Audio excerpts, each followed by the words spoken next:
ডাক্তাররা সবাই খুব ডিস্টার্বড। আজকে তো ওপিডি বন্ধ রাখা হয়েছে।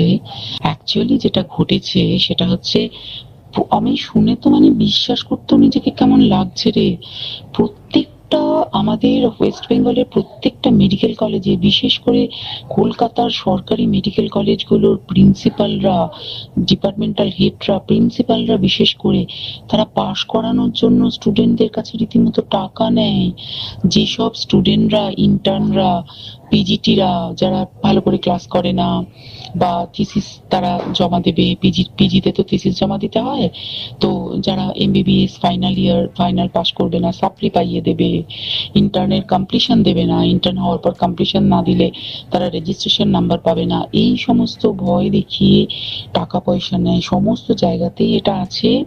এর মধ্যে সব থেকে নিকৃষ্টের থেকেও নিকৃষ্টতম হচ্ছে সন্দীপ ঘোষ, প্রিন্সিপাল, যে তোর ইয়ের আমাদের কি বলে আরজিকর মেডিকেল কলেজে। সেখানে ভাব যে ওনার একটা বিশাল নেক্সাস ছিল, যাতে উনি বেশ কিছু ইন্টার্ন, হাউস স্টাফ এদেরকে দিয়ে ওই নেক্সাসটা চালাতেন। তারা ওখানে একটা সেক্স র্যাকেট চালাতো, তারা একটা ড্রাগ র্যাকেট চালাতো। ড্রাগ র্যাকেট মানে ওই যে ওটাতে বলেছে না, ড্রাগ মানে শুধু ওই হেরোইন আর ব্রাউন সুগারের ড্রাগ খাওয়া বা মদ খাওয়া নয়। ড্রাগ মানে হচ্ছে যে কম দামি, কম টাকায় যে ওষুধ পাওয়া যায়, যে ওষুধ না জল ভগবান জানে, সেই ওষুধের মানে কোটি কোটি টাকায় যে টেন্ডার বেরোতো, সেই ওষুধ নিয়ে ওষুধ কোম্পানিগুলোর কাছ থেকে কোটি কোটি টাকা, সেই সমস্ত টাকার একটা বড় অংশ যেত পার্টি ফান্ডে। বুঝতেই পারছিস তাহলে। সেই জন্য পার্টির একদমই কাছের উনি, পার্টির মানে একদম খোদ মানে ওপর লেভেলের একদম আসল জায়গাকার কাছে। তো এবার উনি এই যে নেক্সাসটা চালাতেন, তাতে রীতিমতো কোন ইন্টার্নকে উনি পাশ করাবেন, কোন পিজিটাকে উনি থিসিস কমপ্লিট করাবেন, সেগুলো সব ভয় দেখিয়ে টাকা নিতেন। আর তার হয়ে কাজ করতো ওই ইন্টার্ন হাউস স্টাফের একটা পুরো বড় নেক্সাস। এবার এই মেয়েটির যে পিজিটি, মেয়েটি অত্যন্ত ভালো, সে তার থিসিসটা কমপ্লিট করাবে না বলে হুমকি দিচ্ছিল। সে এটা জানতে পেরে গিয়ে বলেছিল যে আমি এরকম কোনোভাবেই মেনে নেব না, আমি এর বিরুদ্ধে আমি যাবো এবং আমি এর বিরুদ্ধে সব ফাঁস করে দেবো। তখন তাকে রীতিমতো ধমক দেওয়া হচ্ছিল। এটা চলছিল লাস্ট 6 মান্থস ধরে। 6 মাস ধরে তাকে হুমকি দেওয়া, তার প্রতি মানে বেশি বেশি প্রথমের দিকে কি করছিল, অত্যাচার করছিল। মানে কিরকম, বেশি বেশি করে নাইট ডিউটি দিচ্ছে, at a stress 36 hours duty, বেশি বেশি করে নাইট, বেশি বেশি করে খাটানো, এবং এগুলো সব জানে ডিপার্টমেন্টাল হেড, চেস্টের যে ডিপার্টমেন্টাল হেড সেও জানে, সিনিয়র পিজিটিরা সবাই জানে। প্রিন্সিপালের নির্দেশেই হচ্ছে এবং ওনার নেক্সাসের ছেলে মেয়েরাই কাজ করছে। তারা 6 মাস ধরে এটা করেছে। করার পরও যখন ওকে আটকাতে পারেনি, তখন কি করেছে, ওই দিনকে ওরা ঠিক করেছে, যে দিনটাতে এই ঘটনাটা ঘটেছে সেদিন কতখানি প্ল্যান্ড এবং গট আপ গেম দেখ।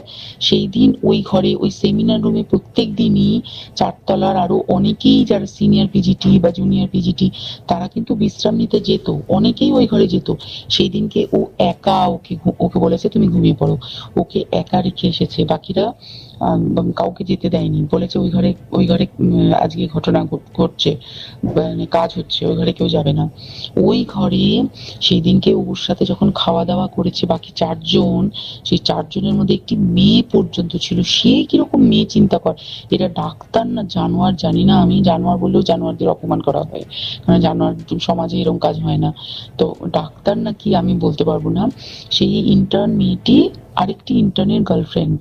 তো তার সাথে ওই পিজিটি মেয়েটির প্রচুর ঝগড়া হয়েছে। ঝগড়া হওয়ার পরে তারা তো হুমকি টুমকি দিয়ে চলে গেছে, দিয়ে তারা বলেছে তুমি ঘুমো। এবার ও তো আর জানে না, ভালো মনে শুতে এসেছে। তারপরে তারা গিয়ে মদ খেয়েছে, 7-8 জন মিলে চড়াও হয়েছে। এবং তোরা জানিস যে প্রথমে তার হাত দুটোকে দুপাশে 2 জন ধরে রেখেছে, এবং সেই কাজে সেই মেয়েটিও সাহায্য করেছে, ইন্টার্ন মেয়েটি। 2 জন ওকে পা দুটোকে টেনে জরাসন্ধের মতো ছিঁড়ে ফেলেছে, মানে ছেঁড়ার মতো করে টেনেছে, যাতে পেলভিক বোন ভেঙেছে, কলার বোন ভেঙেছে। মানে কি বিপর্যস্ত মানে বিধ্বস্ত, কি নৃশংস অত্যাচার করেছে। ওকে উল্টো দিক করে শুইয়েছে, পিঠের ওপর দিয়ে বুট পরে হেঁটে গেছে, মাথাটাকে এমন থেতলেছে যে মানে স্কাল ফাল রাপচার হয়েছে। এই সমস্ত করার পরে শ্বাসরোধ করে তাকে মেরেছে। মেরে তারপরে আরো যেটা আরো ভয়ঙ্কর, যে একটা মৃত মানুষকে মিনিমাম ডিগনিটি দিতে জানে না, তারা নিচে এসে দেখেছে ওই সঞ্জয় তখন বসে মদ খাচ্ছিল অন্য আরো গ্রুপ ডি স্টাফদের সাথে।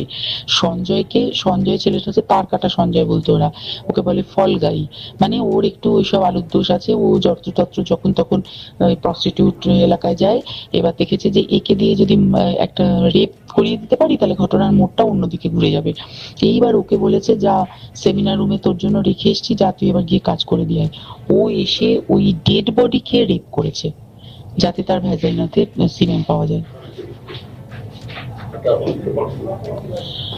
তো এবার এই হচ্ছে, প্লিজ আমি নাম করে ফেললাম সবকিছুই, কতজন আমি যে নামগুলো পাঠিয়েছি এই সব ডাক্তাররা, এরা সব জড়িত জানিস, কিন্তু কেউ কোনো প্রমাণ নেই। প্রমাণ লোপাটের জন্য সেদিনকে ওই ইন্টার্ন এবং ডাক্তাররা যে ওইখানের যে বাথরুমটাতে হাত পা ধুয়েছে, রক্ত ধুয়েছে, সেইটাকে সাত তাড়াতাড়ি প্রমাণ লোপাটের জন্য ওই দেওয়ালকে ভেঙে দিয়ে তার মানে ওই বাথরুমের জায়গাটাকেই ভাঙতে হচ্ছে ওদের। ওখানে নাকি ওরা রুম বানাবে, কালকে দেখেছিস তোরা খবরে। আর বেশি বলতে পারছি না, মানে তোরা তো সবাই প্রোটেস্ট করিস, আমরা তো আমাদের দিক থেকে করছি, কিন্তু কিছুই হবে না। এই পোড়া দেশে কিছুই হবার নেই, শুধু ভেতরে ভেতরে গুমড়ে গুমড়ে কষ্ট পাওয়া। আর আগামী প্রজন্মের যে ডাক্তাররা বেরোবে, তারা যে ইন্টার্ন বা পিজিটি বা এই যাদের কাছে আমরা যাব ভবিষ্যতে, তারা কি ডাক্তার না কি আমি জানি না, কি নিয়ে তাদের কাছে আমরা যাব আর কি করেই বা আমাদের পরের প্রজন্মকে আমরা সুরক্ষিত রাখবো।